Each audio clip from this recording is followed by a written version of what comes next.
18वीं लोकसभा के लिए चुनाव खत्म हो चुका है। अब 4 जून को नतीजे आएंगे। 7 फेज में 28 राज्य और 8 केंद्र शासित प्रदेशों की 542 सीट पर लगभग 65.14% वोटिंग हुई है। 19 अप्रैल से 4 जून तक चलने वाली ये चुनाव प्रक्रिया कुल 46 दिन की है। ये 1952 के बाद सबसे लंबे समय तक चलने वाला चुनाव है।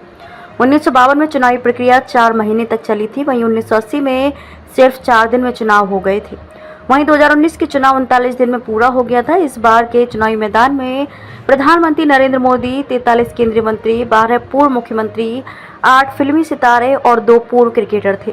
7 राज्यों में 15 साल बाद वोटिंग घटी। पिछले 3 लोकसभा चुनावों के मुकाबले 2024 में कम वोटिंग हुई है। 2009 में सभी 543 सीटों पर 58.21%, 2014 में 66.44%, 2019 में 67.4% मतदान हुआ था, जो इस बार 66.07% रह गया।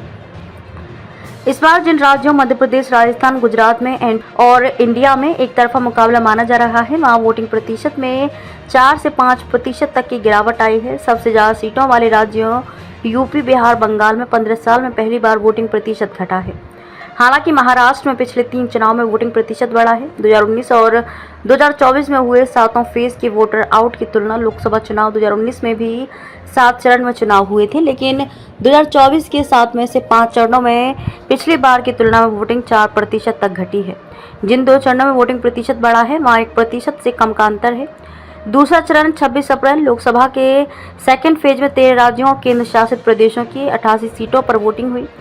कुल 66.71% वोटिंग हुई। चुनाव आयोग के मुताबिक इलेक्शन के दूसरे फेज में 1198 कैंडिडेट्स मैदान में थे। इनमें 1097 पुरुष और 100 महिला उम्मीदवार थे। वहीं एक प्रत्याशी थर्ड जेंडर था। चुनाव के दौरान बंगाल में भाजपा समर्थक की मौत हो गई थी। पार्टी ने टीएमसी पर आरोप लगाया था। तीसरा चरण 7 मई लोकसभा के थर्ड फेज में 10 राज्यों और केंद्र शासित प्रदेशों की 93 सीटों पर 65.68% वोटिंग हुई। चुनाव आयोग के मुताबिक इस फेज में कुल 1352 कैंडिडेट्स मैदान में थे। इनमें 1229 पुरुष और 123 महिला थीं। चुनाव के दौरान बिहार में 2 और छत्तीसगढ़ में 1 व्यक्ति की मौत हो गई।